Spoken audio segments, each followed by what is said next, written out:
Eu quero chamar, então, agora aqui à frente o meu amigo e irmão, Paulo Gouveia, esse jovem pastor. Eu fico feliz porque a maioria dos meus amigos pastores são jovens. Você vê o Joquitan, pastor jovem, pastor Aso não está aqui, né? Ah, e eu brinco que eu não tinha autoridade no púlpito, porque aquela cara de menino, né, tão jovem, eu tive que deixar a barba crescer para poder o pessoal dizer, olha, é um homem sério. Gente, eu conheci o Paulo Gouveia, acho que foi em 2014, um momento de grande transição na minha vida empresarial. Muitas coisas Deus estava me direcionando, especialmente porque depois daquele tempo eu passei a dedicar cerca de 60% do meu tempo para o ministério e 40% para o meu sustento. E quando eu cheguei em Curitiba para uma escola de líderes na Jocum, naquele tempo Paulo era missionário lá e os missionários que iam pegar os alunos que estavam chegando no aeroporto, e o Paulo foi me buscar no aeroporto. E desde então gerou uma conexão, uma amizade, de orarmos juntos no frio, de madrugada, né? E buscando do Senhor direção para as nossas vidas, para o nosso ministério, e toda uma construção e entendimento de como Deus deveria nos direcionar. Eu me aproximei através do Paulo da CEBI, do pastor Ayrton, né, diretor da Pure Life, presidente da Pure Life e diretor da CEBI, através do Paulo, e a gente tem servido um ao outro e ao reino do Senhor, nos conectando, né, com vários ministérios, para que assim a gente possa promover a obra do Senhor. Então, eu tenho grande alegria de estar apresentando o Paulo para a igreja. Ele vai falar mais sobre ele mesmo, então eu não vou tomar muito tempo sobre esse assunto.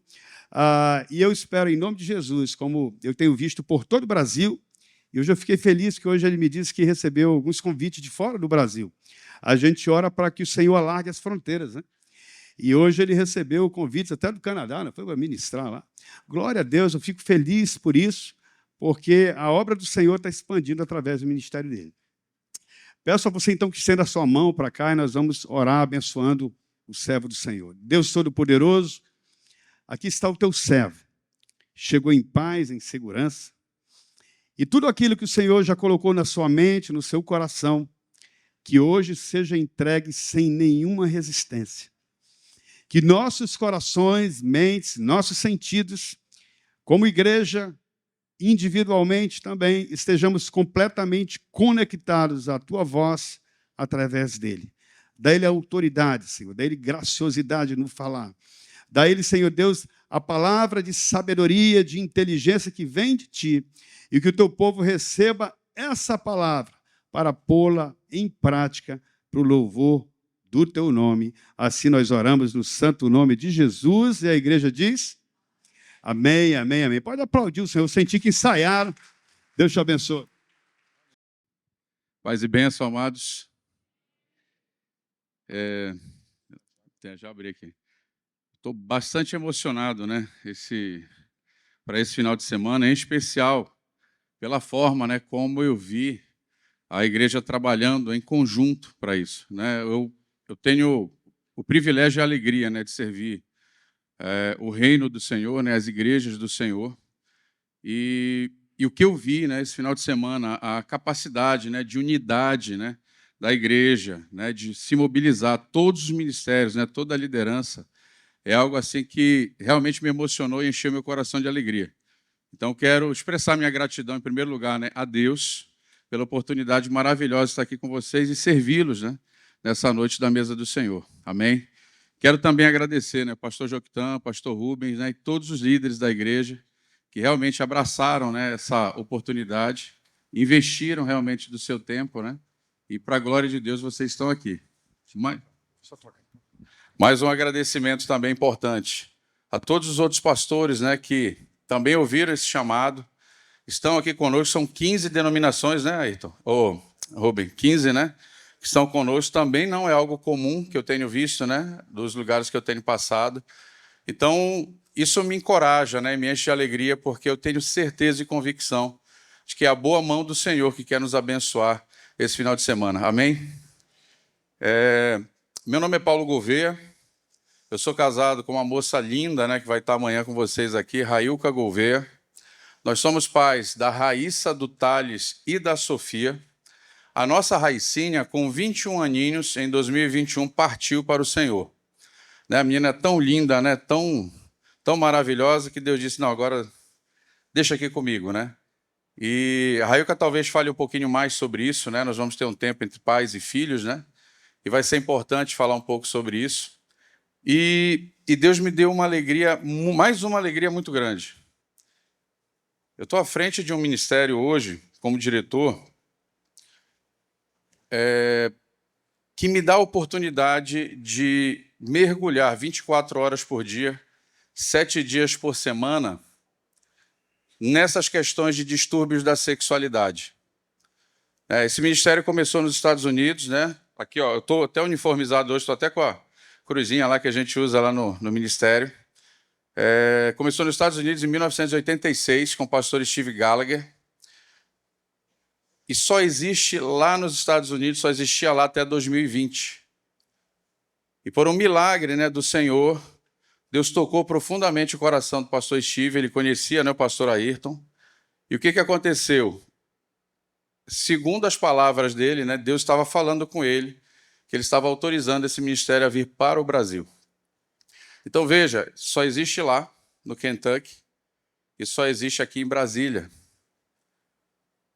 Então, nós temos esse privilégio, né, de estar lá com um centro de aconselhamento bíblico, onde homens cristãos do Brasil todo, de várias denominações, eles encontram, né, consolo, ajuda e esperança para lidar com as questões de distúrbios da sexualidade. Então, o que nós gostaríamos de compartilhar com vocês esse final de semana é esse know-how, né, essa expertise. Nós estamos lá dentro. Né? Todos os dias eu ministro, todos os dias eu aconselho, todos os dias a gente tem que lidar com as demandas, né, do dia a dia, né, de relacionamentos. Mas isso é uma riqueza muito grande. E o que eu quero dizer para vocês? Eu quero entregar algo para a igreja brasileira. Nós queremos entregar algo para os nossos pastores, né, para os líderes da igreja brasileira, porque por onde eu tenho andado, nós não sabemos lidar com esse problema. Nós não estamos sabendo lidar com esse problema. São poucos os lugares, né, que estão conseguindo lidar com essa questão. E eu louvo a Deus por ter conhecido o aconselhamento bíblico. São 13 anos, né, na área do aconselhamento. Eu tinha uma visão até 2018, quando eu conheci o aconselhamento bíblico, eu não estava satisfeito. Eu realmente não estava satisfeito com alguns resultados. Eu estava aplicando tudo que eu conhecia, mas em termos de resposta, né, das pessoas que eu estava aconselhando, eu não estava satisfeito. E aí foi quando eu conheci o aconselhamento bíblico.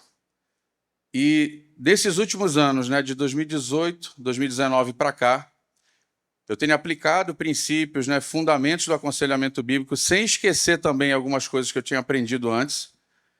Eu estou muito satisfeito com o resultado.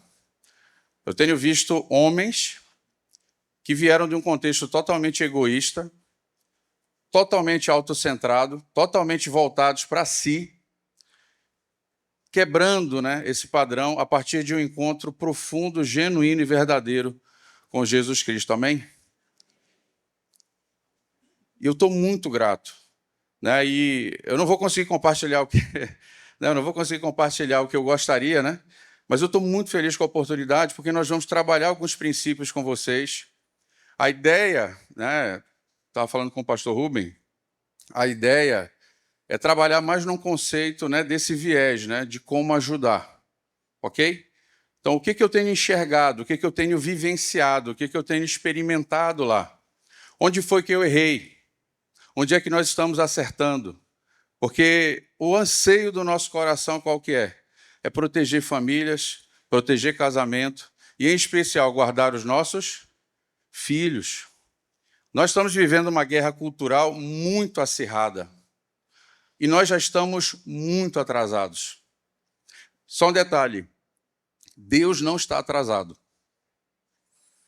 Deus ele está ali, ó, à frente, muito à frente de qualquer manobra, né, que Satanás possa tentar fazer. Deus está muito, mas muito na frente. Ele nunca é pego de surpresa. Mas nós, como igreja, nós estamos bastante atrasados. Nós estamos falando de sexualidade, por exemplo, agora. Quando eu falo nós, eu falo a igreja no Brasil como um todo que eu tenho, né, visitado. Nós estamos falando de sexualidade agora. Nós estamos falando de alguma coisa para os homens, para as mulheres.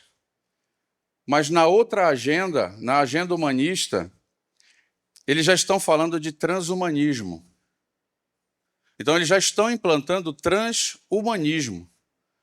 Transgenerismo já foi, eles já implantaram na cultura, na sociedade de uma maneira geral.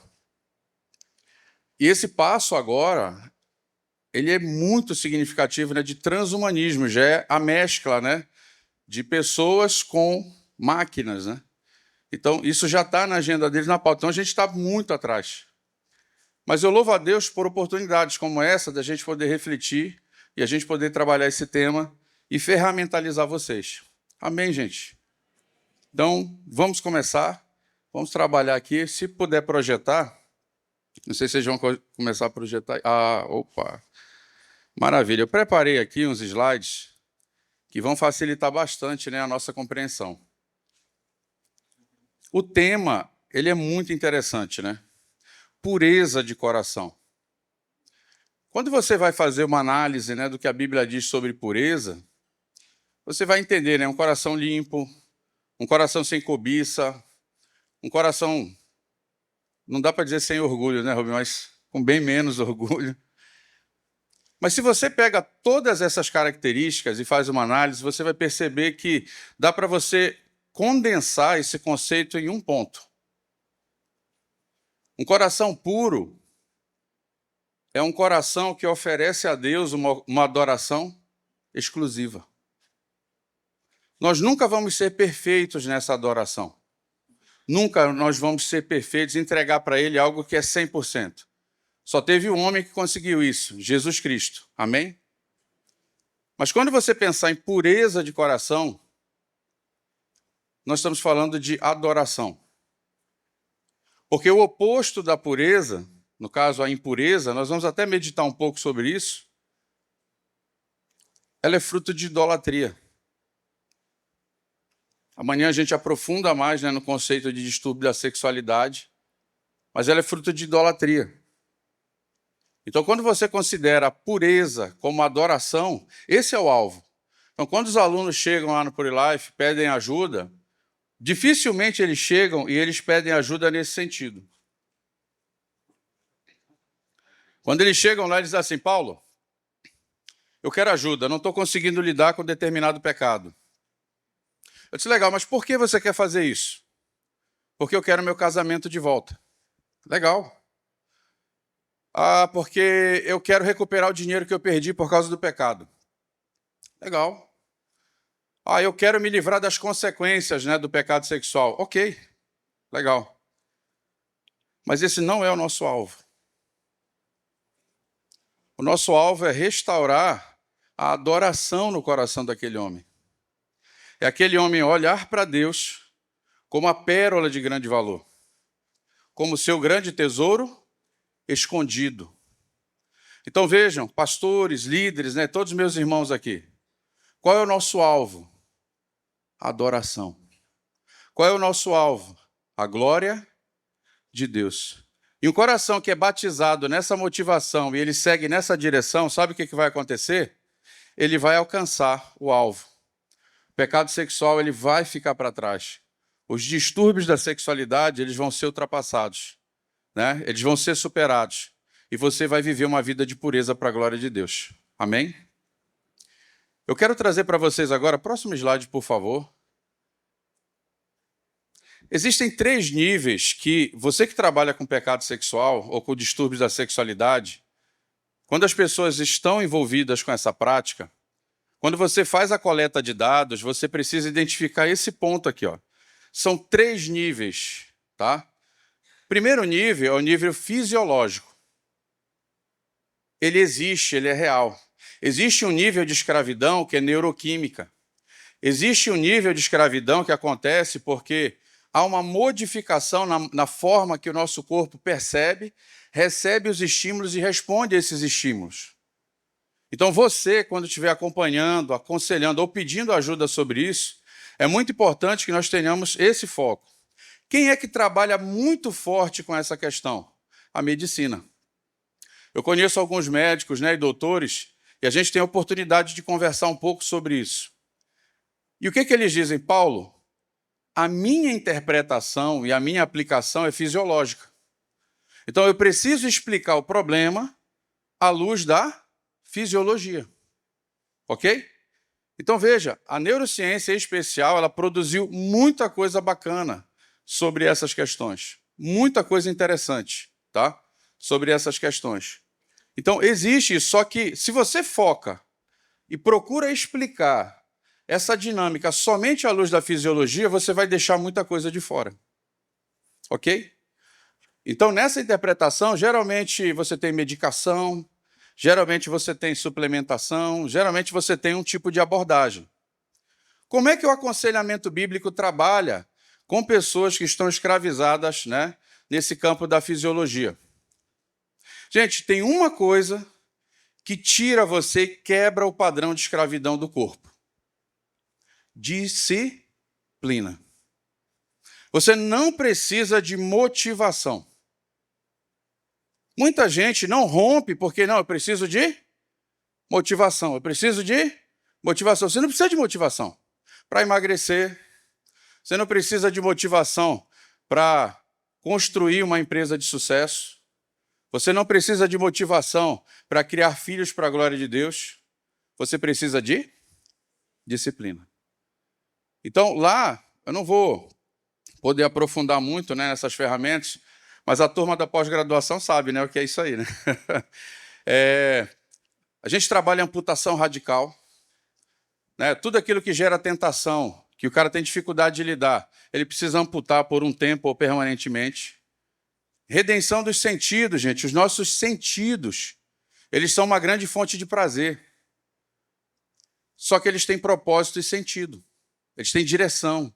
Eles apontam para algo dentro do propósito eterno de Deus. E quando você usa os seus sentidos somente para o prazer, o que vai acontecer? Você vai ser escravizado. Então, os nossos sentidos, eles precisam ser redimidos. E tem outros princípios que a gente trabalha, como mortificação da carne. E o exemplo bíblico ali, Provérbios 23, do 29 a 35, é um dos exemplos. Tem um livro lá atrás, que é A Culpa é do Cérebro. É muito rico, esse livro, nesse ponto. Porque ele vai trazer essa abordagem fisiológica e ele vai fazer uma crítica à luz do aconselhamento bíblico. E ele vai fazer uma correção. Tem outro detalhe. Tem um livrinho preto ali atrás, O Impacto Pessoal e Social da Pornografia. Eu escrevi esse livro. Gente, a ideia aqui não é fazer comércio. Ok? A ideia aqui não é fazer comércio. O preço do conhecimento, ele é considerável. Concordam? Mas o preço da ignorância é maior.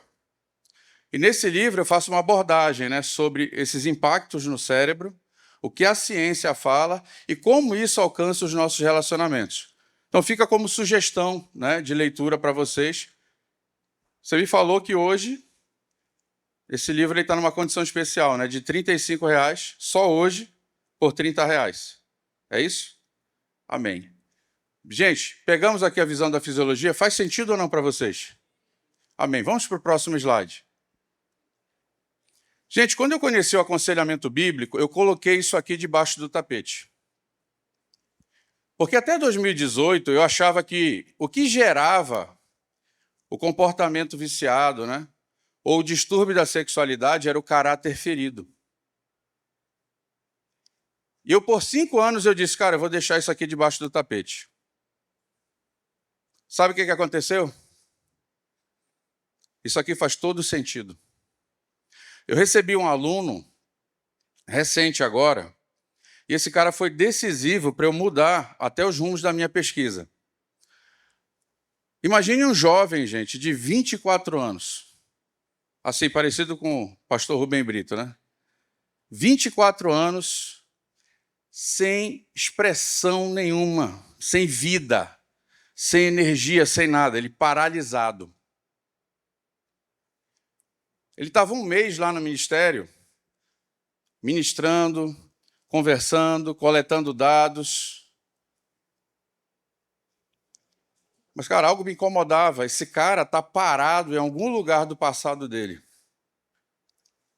Esse cara travou em algum momento da vida dele. Chamei ele para a sala, fui conversar com ele. Dito e feito, uma culpa terrível, né, em relação a uma questão pessoal, né, com o avô. E o pai dele, há 12 anos atrás, desistiu da vida. E há 12 anos o pai está dentro de casa. E não faz mais nada, só sobrecarrega a esposa. E esse pai era o herói desse cara.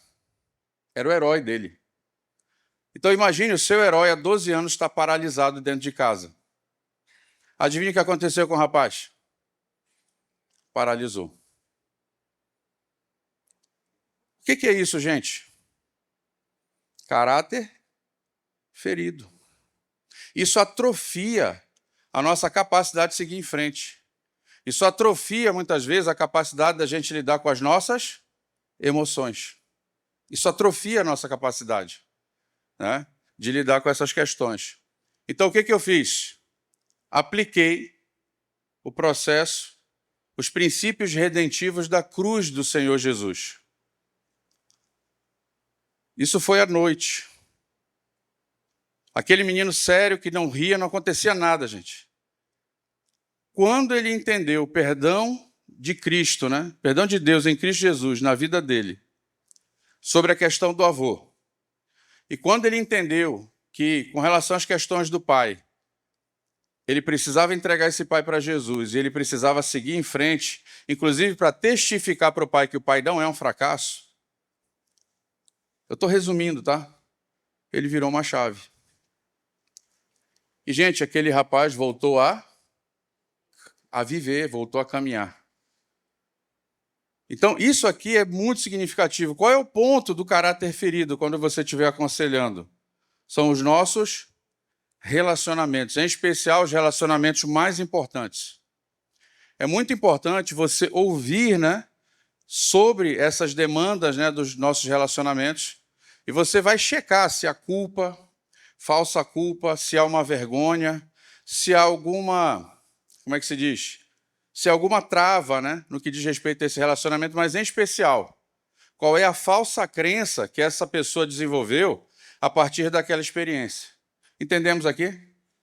Isso é incrível, né, como funciona, porque olha só, não é o que fazem com a gente que nos trava.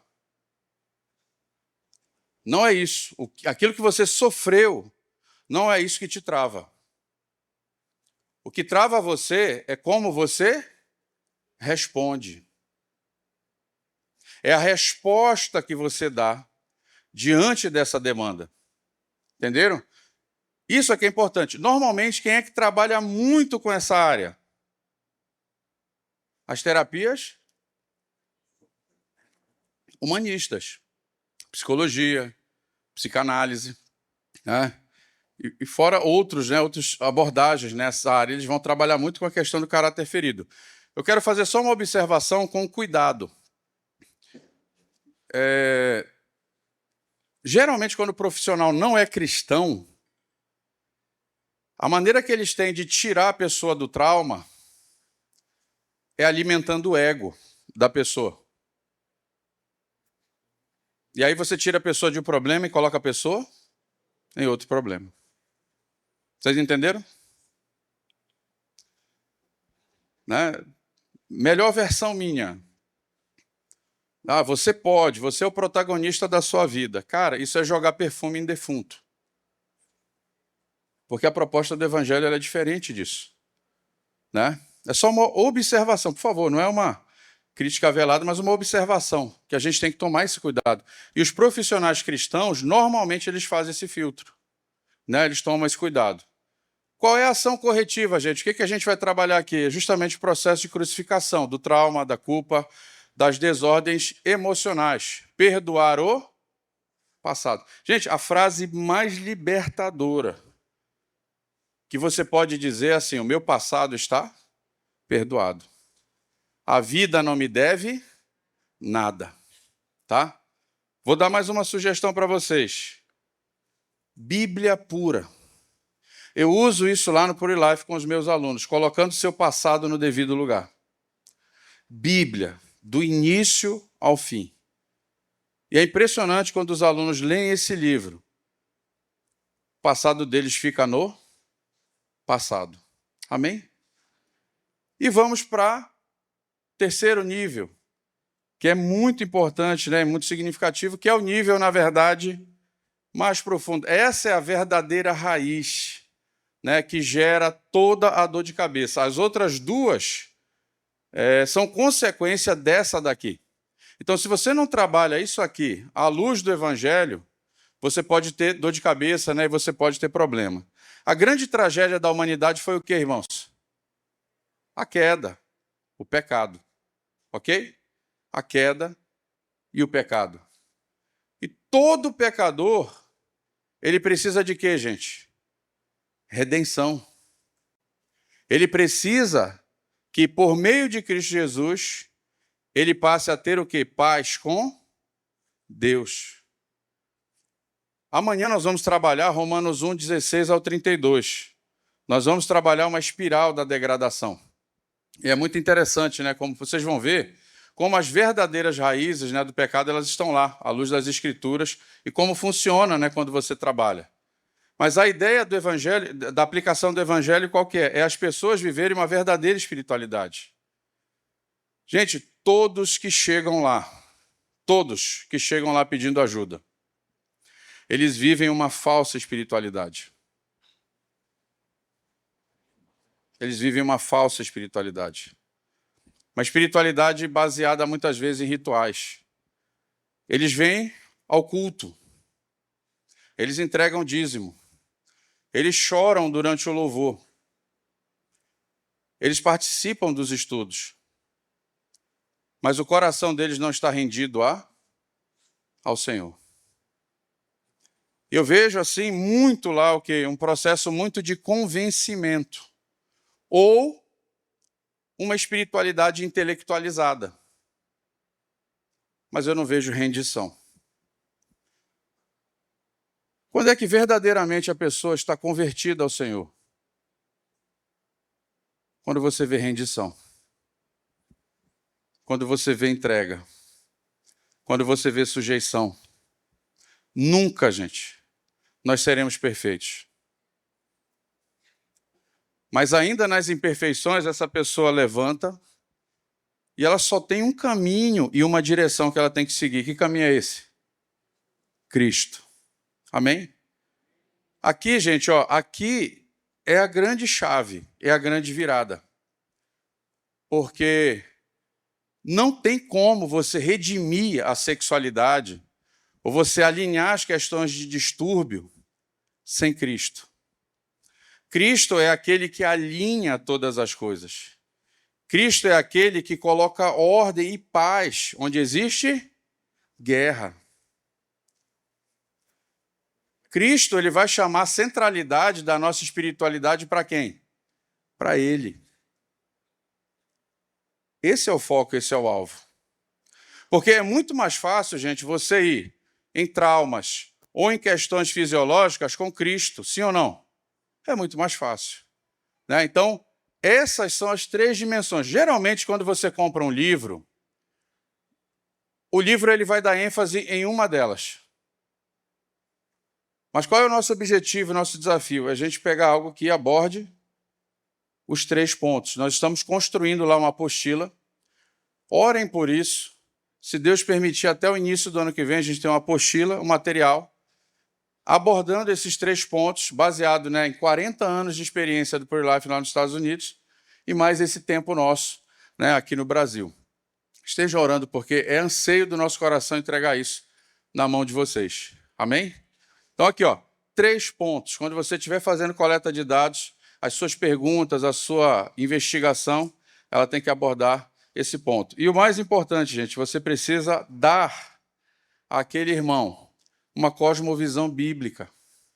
Ele precisa fazer uma interpretação da vida, do sexo, da sexualidade, à luz do quê? Das Escrituras. Amém? E aqui um mosaico, né? Só uma imagem para você ver como é que essa estrutura funciona. Mais uma próxima, por favor. Aí. Então veja que da natureza caída, você flui para a fisiologia e você flui para o caráter ferido. O caráter é ferido por causa de quê, gente? Da natureza caída, inclinada a quê? Ao pecado. E por conta dessa inclinação, é muito mais fácil a gente o quê? Usar o corpo da maneira errada e aí ser escravizado por isso. Pegamos aqui essa primeira parte. Aqui era muito importante, né, você entender essa divisão, porque facilita muito para o conselheiro, né, para o pastor, na hora que ele está ajudando alguém, ele vê essas três áreas, ele vai ver qual que está pegando mais e ele vai trabalhando. Mas qual é o alvo, gente? O alvo é redenção, o alvo é Cristo. Tem gente que me pergunta o seguinte, Paulo, qual é o método que vocês usam no Pure Life? E as pessoas vêm atrás de método. Por favor, não me interprete mal o que eu vou falar, mas as pessoas não querem Cristo. Eu estou falando da realidade. Eles querem um método. Eles querem um caminho. Eles querem, assim, um cronograma. Mas eles não querem Cristo. E o que eu digo para eles, cara, nós não temos um método. Eu não tenho um método para oferecer para você. O que nós oferecemos no Pure Life é uma vida. A nossa proposta é simples. Uma vida pela outra. Você vai pegar a sua antiga forma de viver, você vai olhar para a forma que Cristo viveu na Terra, e você vai comparar qual delas realmente é a que vale a pena ser vivida. E qual é o nosso convite? A partir dessa leitura das duas vidas, você crucifica a sua vida por meio da fé em Jesus Cristo. Não é o que diz lá em Gálatas 2:20? Já estou com quem? E agora vivo. Não, mas Cristo. E a vida que eu vivo, agora na carne, vivo-a pela... Em quem? No Filho de Deus, que fez o quê? Me amou e se entregou por mim. Se você pegar Romanos 6, é a mesma lógica. Gente, o Evangelho não é uma religião. O Evangelho é uma vida. É uma vida. Só um homem botou os pés na terra e viveu uma vida que vale a pena ser vivida. Quem é esse? Jesus Cristo. E Deus considerou essa vida tão digna e tão perfeita e tão agradável que Deus disse, essa vida merece ser eterna.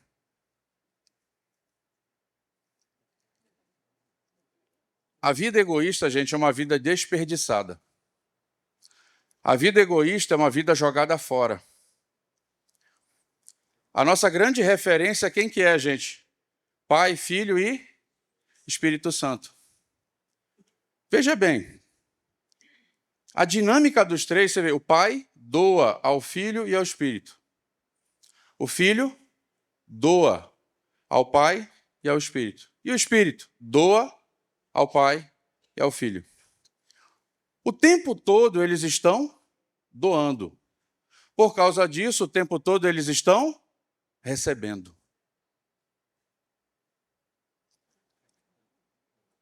Quando foi que esse ciclo de amor foi interrompido aqui na Terra? Porque esse amor doador foi que gerou a Terra, a criação e todas as coisas. Quando é que isso foi interrompido?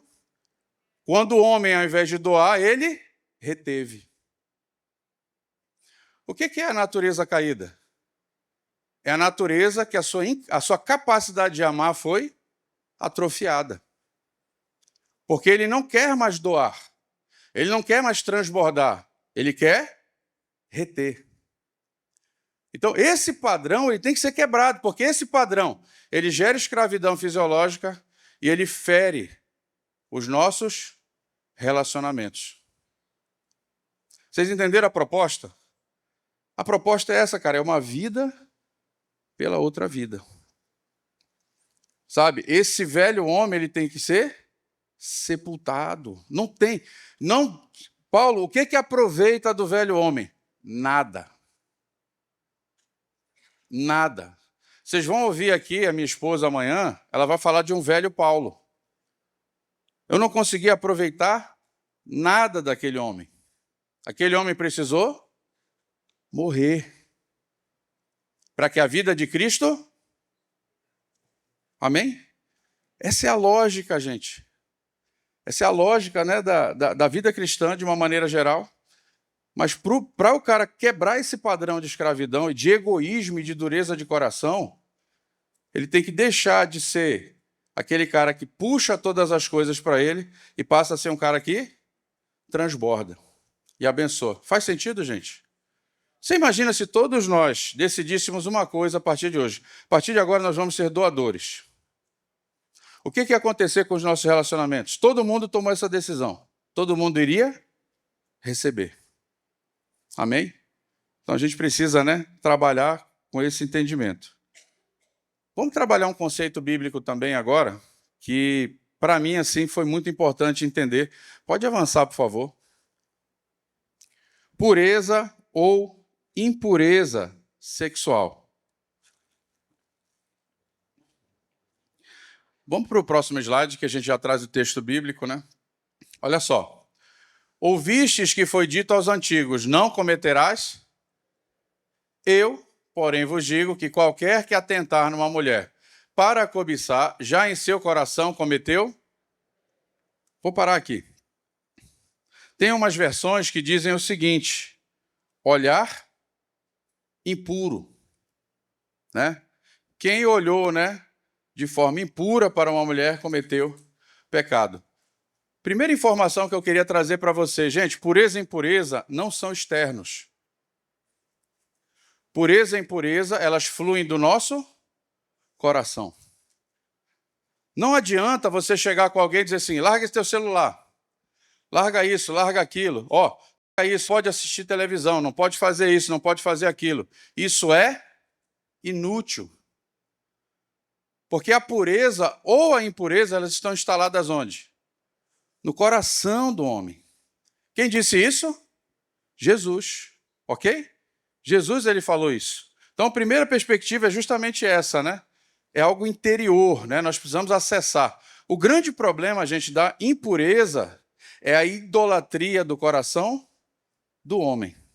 Vamos avançar um pouquinho mais. Pode ir para o próximo slide. Eu fiz aqui um paralelo. Dá uma olhadinha nesse gráfico aqui, rapidinho, nessa tabela. Tá? Inclusive, gente, eu vou disponibilizar o material. Viu, Rubem? Então, eu vou disponibilizar, que aí vocês anotam, né? Vou disponibilizar, vocês podem falar com o pastor Rubem Brito, fiquem à vontade. Como eu falei para vocês, o que está no nosso coração, gente? Esse material só na minha mão vai edificar a igreja? Onde é que esse material tem que estar? Na mão de todos nós. Até porque vocês vão pegar isso e vocês vão acrescentar coisas, né? Que vocês já aprenderam, já praticaram, e aí o reino de Deus acaba ganhando. Mas vamos fazer um paralelo, gente, só para a gente entender essa questão da pureza e da impureza. Olhar impuro.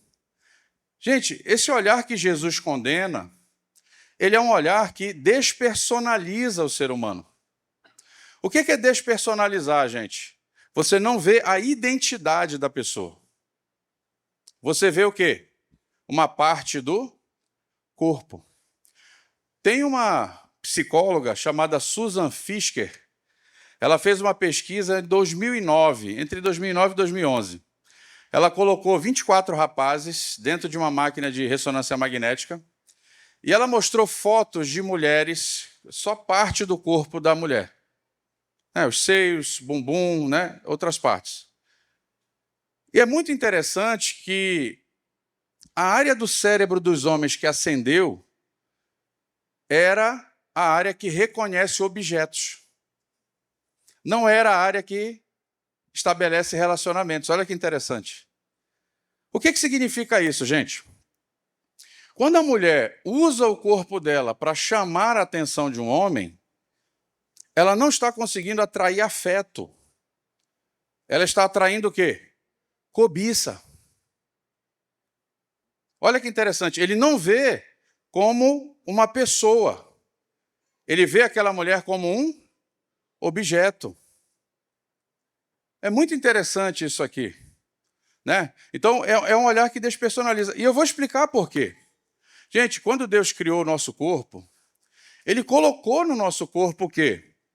Características para gerar excitação.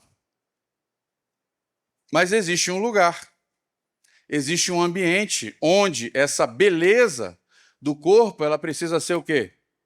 Exposta. Que ambiente é esse? A intimidade do casamento.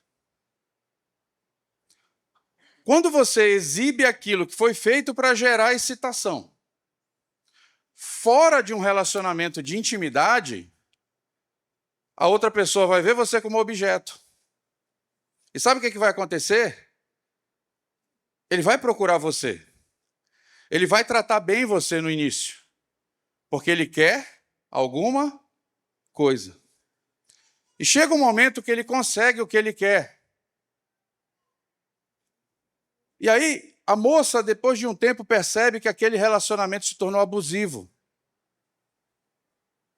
E essa moça tenta sair desse relacionamento. Ela consegue? Não. A Lei Maria da Penha resolveu o problema? Não. Porque ela medica o sintoma e não o problema. Gente, as coisas elas não se tornam más.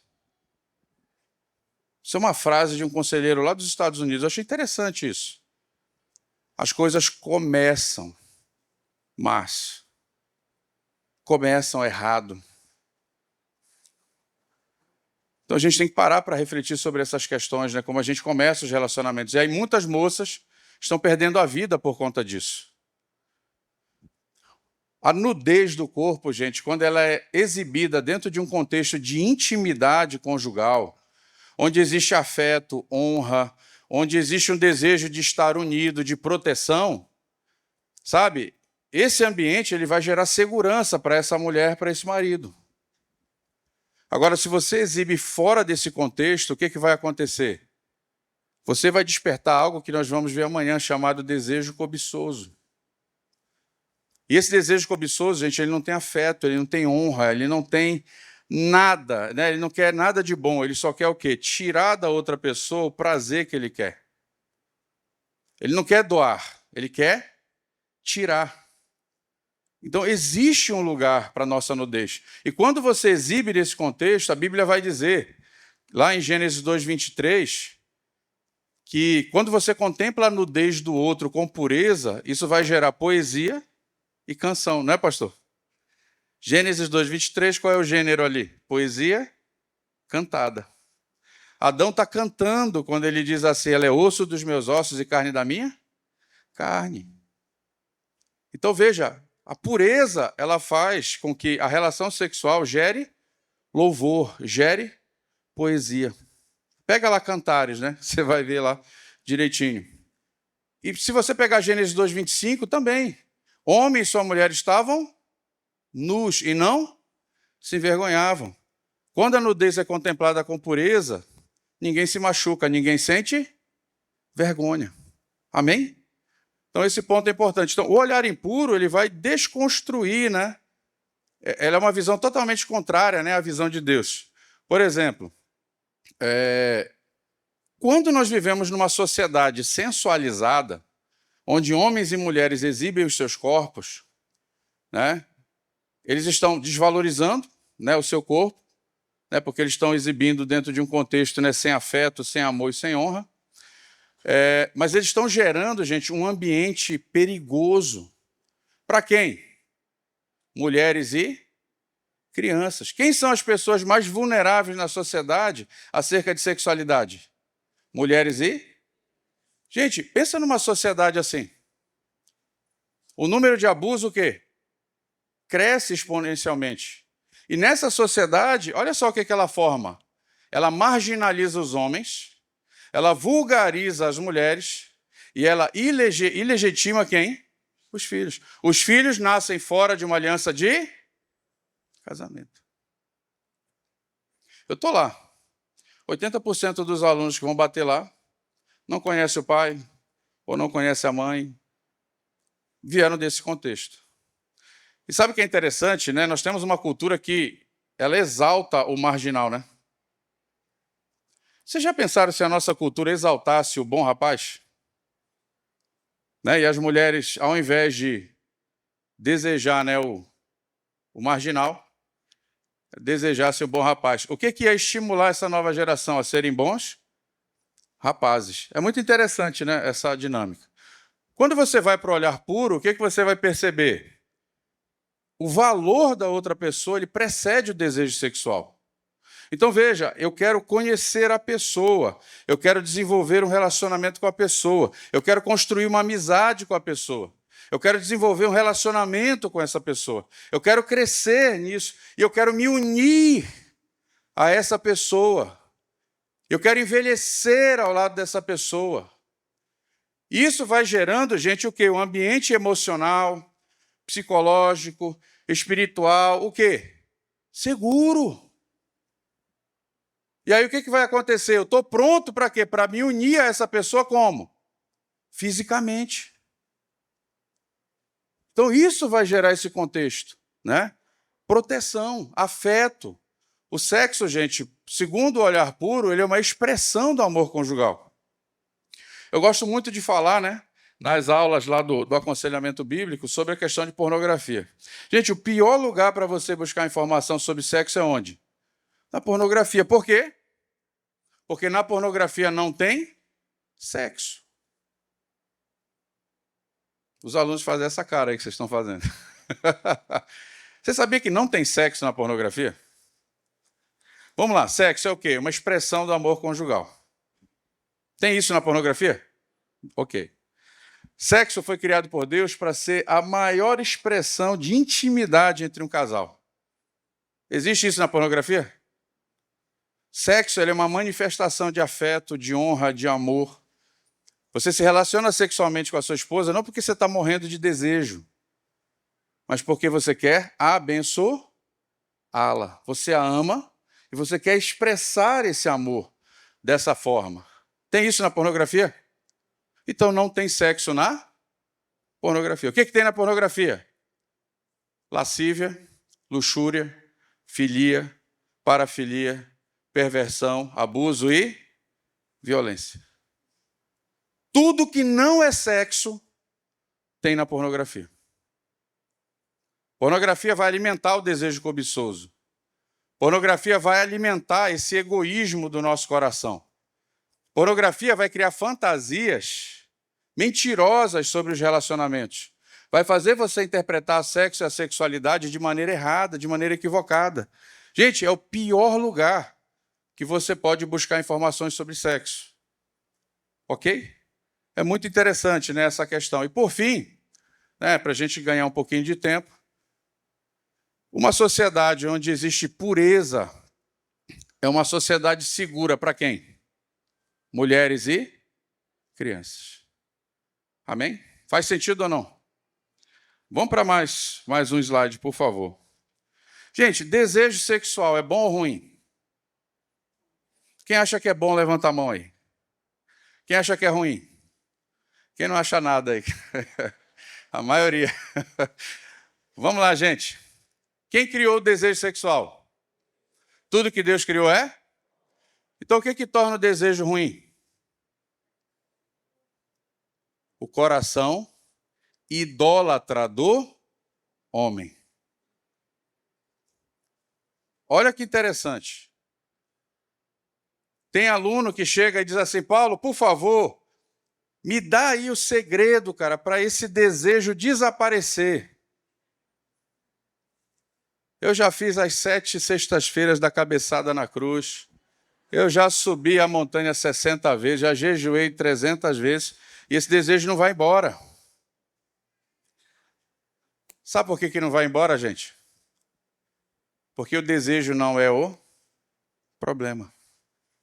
O problema é a direção que você aponta. Gente, o desejo sexual é muito poderoso e muito intenso, verdade ou não? É muito forte. E quem fez dessa forma? Deus. E Deus fez muito forte para quê? Para que você, rapaz, olhasse para a moça bonita que você vai construir, né, o seu relacionamento, tudo, né, vai se unir a ela e por aí vai, para que você pudesse transbordar na vida dela. Desejo sexual, gente, ele tem que ser doado. Ele tem que transbordar, ele tem que abençoar.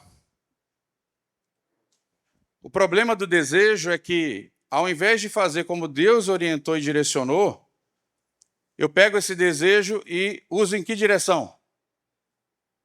Para mim. Quando esse desejo ele vem na minha direção, toda a minha leitura vai ser à luz do quê? Do meu prazer. Tudo que eu vou decidir vai ser baseado em prazer. A minha ética moral vai ser o quê? O que me dá prazer. Gente, vocês já viram casa de recuperação aqui para viciados em alface? Você não disse que tinha, Rubem? Viciado em brócolis, tem? Porque o que vicia a gente e escraviza? Aquilo que dá prazer. Então veja, se você usa algo, aqui ó, esse tablet, o fabricante ele determinou como eu deveria usar, né? Agora vamos lá, Rubem, eu comprei, é meu, eu faço o que eu quiser, meu corpo, minhas regras. Aí eu quero aqui brincar de drone com ele. Vai dar certo? É mais ou menos assim, quando você pega algo que Deus criou, dentro de um sentido, de um propósito, se você usa da forma errada, aquilo que foi feito para gerar vida vai gerar o quê? Amém, gente? É muito interessante. E só um detalhe, todos os dias os nossos desejos nos visitam. Todos os dias. Você abriu o olho, os desejos começam a te visitar. E esse não é o problema, cara, isso é bom. Isso te conecta, isso faz você ir em direção a uma necessidade. Todo desejo ele tem um destino, não tem? Mas se você é cristão, se o Espírito Santo habita em você, você tem o maior recurso que Deus poderia dar a nós para lidar com essas questões do desejo. Porque ainda que os desejos visitem a gente e o nosso coração tente pegar aquilo e usar de forma egoísta, você que é crente, você pode fazer o quê? Interromper esse desejo. Você pode interromper esse desejo. De que forma, gente? Andando no Espírito. O que Gálatas diz? Gálatas 5,16. Andai no Espírito e jamais satisfareis os desejos da carne. Gente, olha que coisa maravilhosa. Isso é uma promessa. Se eu pegar o nosso professor aqui, né, de hebraico ali, né, de grego, ele vai, né? Não, pois é, o pastor pega aqui, olha, Paulo, esse jamais, a intensidade desse jamais é muito interessante quando você estuda, né? Gente, é jamais mesmo, é de maneira nenhuma. Mas veja que andar no Espírito não é natural para nós. Então, a melhor explicação que eu encontrei para isso, assim, imagine que nós estamos numa ladeira, ok? Então, nós estamos numa ladeira, vou simular aqui uma ladeira. Quando vem a tentação, quando vem aquela situação que despertou algo no nosso coração, os nossos sentidos pegaram aquela cena, aquela imagem, e mandam uma informação para o nosso coração. Onde é que a coisa é decidida? No nosso coração. Então, olha que interessante, ainda que aquela cena, aquela situação possa ter despertado alguma coisa, alguma resposta neuroquímica do teu corpo, a gente chama isso de atração, é no coração que você vai decidir se vai pecar ou não. Entenderam aqui? Então, tem uma diferença entre atração e intenção. Então, na atração, a informação vem para o coração. Qual é a tendência natural? Eu quero descer a ladeira, andar na carne. Eu quero descer a ladeira. Mas o que a Bíblia diz? Andai. Não é algo natural para nós. Isso vai exigir o quê? Intencionalidade. Isso vai exigir o quê? Uma resposta. Para eu andar no Espírito, eu tenho que pegar e... Parou. Eu viro e começo a subir a ladeira. Mas, gente, é possível. Aqueles homens chegam escravizados naquele lugar. E quando eles ouvem essa frase, é possível. Você consegue imaginar alguém que está 10, 20 anos escravizado pelo pecado? Aí ele ouve de alguém que está há 13 anos livre da escravidão do pecado? É possível viver sem esse pecado. O que isso dá para essa pessoa? Esperança. Um dos meus melhores obreiros hoje, ele foi aluno. Em 22 anos de vida homossexual. Essas são informações dele. Ele se envolveu com 5.000 homens. Em 22 anos. E hoje, há 1 ano e meio, você vê o que Cristo fez na vida dele. Gente, é maravilhoso. Eu posso dizer, hoje o maior milagre, né, da nossa experiência no Brasil é esse caso. Imagine, ele viveu intensamente, né, uma mentira. Ele adquiriu AIDS. Mas você vê a alegria dele, é o cara assim, ele até irrita. Viu, Rubem, quando chega lá? Eu falei, cara, tu tá rindo muito, cara. Né? Toda hora você tá rindo, tá alegre, mas o que é isso? É a alegria da salvação, né? A alegria da redenção. Então, esse caso, para mim, é maravilhoso. Ele foi um cara que entendeu, né, essa união dele com Cristo e ele virou a chave dele. Amém? Gente, olha só. Não há pecado que Jesus Cristo não possa perdoar, lavar, justificar e libertar aquele coração. Sabe, não há nada impossível, né, para o nosso Senhor. Aqui, ó, se eu for contar, Rubem, tem 400 milagres aqui, não tem? 400 milagres. Todo mundo aqui é o quê, gente?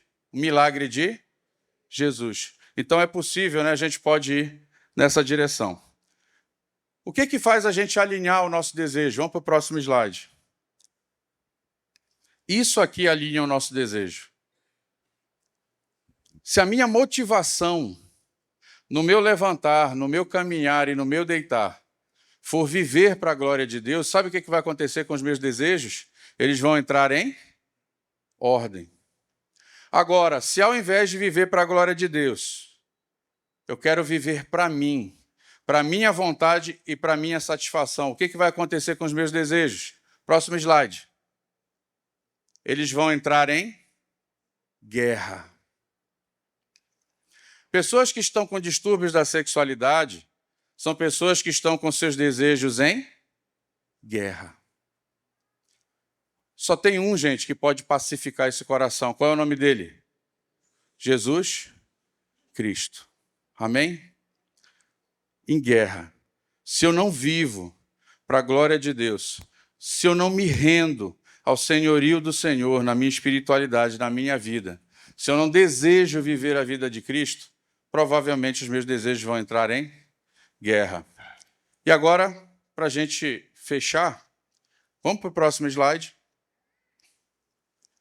Então, quando você acha que a impureza sexual é por causa de um desejo muito forte, você está tendo a leitura errada. A impureza não é fruto de um forte desejo. A impureza, ela é fruto de falta de ágape. Vocês perceberam a diferença de uma tabela para outra? A tabela da esquerda, o que estava faltando nela? Amor.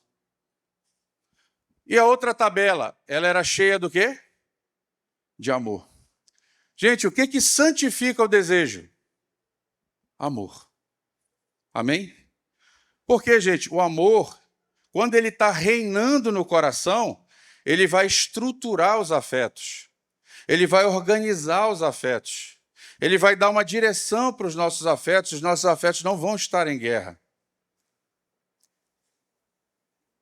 A queda e o pecado, eles tornaram todos nós o quê? Pessoas atrofiadas na sua capacidade de amar. Mas na salvação em Cristo Jesus, o que acontece? Essa capacidade é restaurada. Tem um texto em Lucas 17 muito interessante. Eu acho que vocês vão lembrar. Um escriba, né? Ele chega para falar com com Jesus, para colocar Jesus à prova, e ele faz uma pergunta para Jesus ali. Em que consiste a nossa salvação? Jesus, ele devolve para ele e faz o quê? Uma pergunta. O que diz a lei e os profetas? Aí o que vai acontecer? Aquele homem responde: amarás o Senhor teu Deus de todo o coração, de toda a tua alma, e ao próximo como a ti mesmo. Ei, pastor, aí o teólogo vai fazer aquela análise lá, errou. Errou. Marcos 1,15, né? Se arrependa e creia. Aí vem Jesus e dá uma resposta. O que Jesus fala? Respondeste corretamente. Acabou. Acabou a exegese, a hermenêutica, acabou tudo. Sabe por quê, gente? Porque ali naquele texto, eles não estão falando dos mecanismos para você receber a salvação. Aqui ele está falando qual é o efeito da salvação na vida de uma pessoa. E qual é o efeito, gente, que esse texto está dizendo? A nossa capacidade de amar, ela é restaurada. Você passa novamente a amar o Senhor, a buscar o Senhor, o teu coração ele está inclinado, o Espírito Santo faz esse trabalho, e você começa a amar também as outras pessoas. Então veja que o que está em jogo aqui não é um forte desejo ou um fraco desejo. O que está em jogo aqui, irmãos? Amor ou maldade? Amor ou perversidade? Se você busca amor fora dos princípios do Senhor, fora da realidade do Senhor, o que você vai encontrar, gente? Desilusão, frustração e morte. Ok? Vamos avançar mais um pouquinho? Meu tempo está chegando aqui. Então veja que a impureza do coração é a incapacidade de amar o outro e a si mesmo, pois a fonte de amor e de vida não está presente. Eu conheço, gente, rapazes que pediram ajuda, né? Boa aparência, gente. Rapazes bonitos mesmo. Com uma condição financeira boa. Ou seja, à luz, né, da cultura, um cara ali que tinha tudo para estar ali, né, surfando, né? Aí eu pergunto para eles, cara, mas qual que é o teu problema, né? Por que você não consegue estabelecer um relacionamento com alguém? Sabe o que eles dizem? Eu não sei fazer isso. Eu passei a minha vida inteira vendo pornografia. Depois eu comecei a entrar em aplicativos de encontros. Eu marcava encontro com uma pessoa, ia para um lugar, a gente não trocava uma palavra. Um desonrava o corpo do outro, depois a gente ia embora vazio, porque não tinha afeto, não tinha amor naquela relação. Então, simplesmente, eu não sei amar. Gente, o pecado sexual, ele é isso. Ele atrofia a nossa capacidade de amar. Ele nos torna mais egoístas, mais autocentrados, mais idólatras, mais voltados para o nosso coração. E o que a gente vai fazer, gente, se vive o pecado sexual? Nós vamos destruir com as nossas mãos aquilo que Deus mandou amar. E como é que a gente corrige isso? Próximo slide. Olha o que Paulo fala, né, em Romanos 13, 8, 10. Olha que riqueza. A ninguém devais coisa alguma a não ser o amor, com que vos ameis uns aos outros. Porque quem ama aos outros cumpriu a lei. Com efeito, não adulterarás, não matarás, não furtarás, não darás falso testemunho, não cobiçarás. E se há algum outro mandamento, tudo nessa palavra se resume: amarás ao teu próximo como a ti mesmo. O amor não faz mal ao próximo, de sorte que o cumprimento da lei é o... Como é que esse desejo se transforma? Como é que você sai de uma base para outra, desejando estar unido a Cristo? Isso faz diferença ou não faz, gente? A nossa união com Cristo faz ou não faz diferença? Amanhã a gente vai bater um pouco nessa tecla, né? Eu preciso desejar ser igual a Jesus. Eu preciso encontrar em Jesus a minha pérola de grande valor. O meu tesouro escondido. Quem é a pérola de grande valor, irmãos? Quem é o tesouro escondido? É Cristo. É Cristo. E quando você encontra com Cristo, na verdade, quando Ele te encontra, porque Ele não está perdido, quem estava perdido era a gente, você abre mão de tudo. Você larga tudo, porque tudo, a partir de agora, é considerado como o quê? Como perda. Por causa de Cristo. Então eu preciso estar satisfeito em Cristo. Ele precisa ser o meu deleite, a minha alegria. Sabe, o meu levantar, o meu deitar, o meu caminhar precisa ser o quê, gente? Cristo. Amém? E eu preciso desejar andar como ele andou. Por quê? Para encerrar, último slide. O amor, gente, ele não olha o corpo do outro como coisa, mas sim como um templo de Deus. O amor, ele não olha o outro como uma mercadoria, mas sim como alguém feito à imagem e semelhança de Deus. Portanto, com altíssimo valor. O amor não olha para o outro como uma oportunidade de usar, abusar, tirar proveito para ter prazer. Ele vai olhar para o outro, honrar, cuidar, proteger e abençoar. O amor organiza o desejo de forma que ele seja abençoador na vida do outro, na sua própria vida, glorificando a Deus. Amém, gente? Pastor Rubem, gente, obrigado. Deus abençoe. Até amanhã. Glória a Deus. Glórias a Deus. Amados, a palavra do Senhor, ela é espada. E ela, aparentemente, primeiro fere, né? Mas de um modo sobrenatural, ela cura.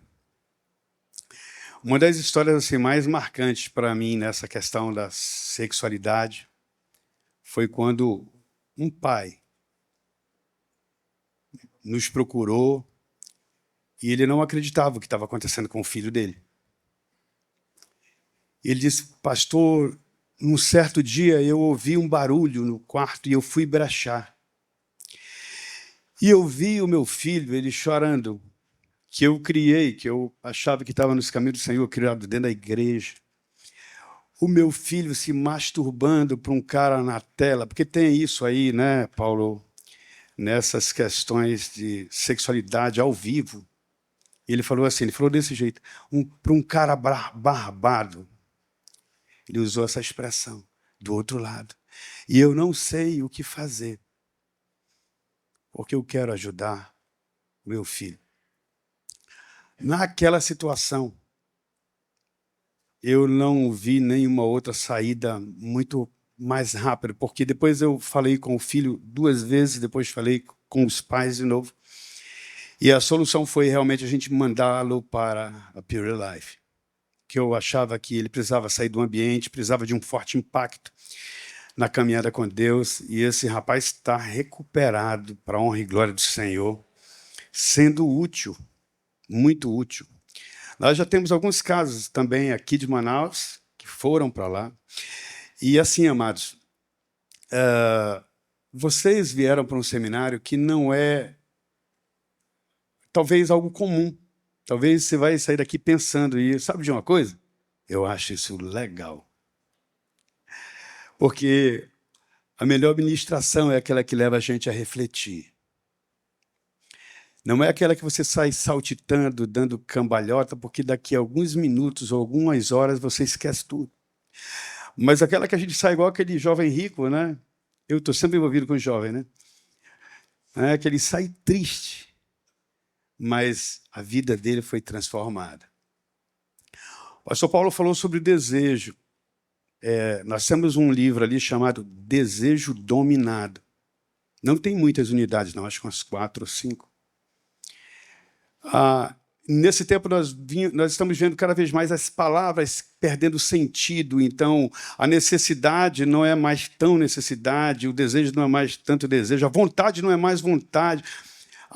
Os significados se perdem, porque você perdeu o referencial. E o desejo também não é mais desejo. Perdemos o domínio, o controle. Precisamos resgatar isso. E o outro que é aconselhamento bíblico redentivo, do Vandislau, né? Que traz esse entendimento de que nós precisamos entregar ao Senhor certas áreas das nossas vidas. E eu queria que você fizesse uma oração aí agora. Eu queria que você baixasse a sua cabeça, a nossa equipe do louvor está aqui, e você falasse com o Senhor. Se em algum momento nessa ministração Deus falou contigo e tem alguma área que acendeu uma luz que Ele disse, você precisa rever isso. Quem sabe agora não é um momento de você falar com o Senhor sobre isso. Eu não vou orar por você, eu quero que você fale com o Senhor. E se tem alguma área que precisa ser tratada, apresente a Ele, peça ajuda. Fale com o Pai. Ele entende você. Ele sabe de tudo que você está vivendo. Não há como esconder dele. E eu preciso dizer para você, enquanto você fala com ele, ele não se afeta por isso. E cada vez que ele te vê, o que transborda nele é amor. Foi que a essência da ministração de hoje. A falta do amor de Deus.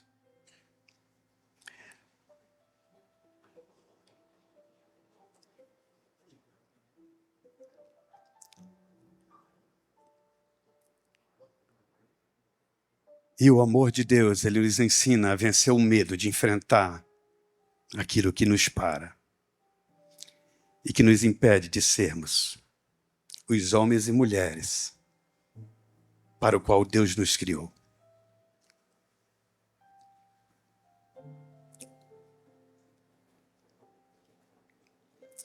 Senhor Deus Todo-Poderoso, muitas vozes, através de pensamentos, de imagens, de palavras, foram elevadas à Tua presença.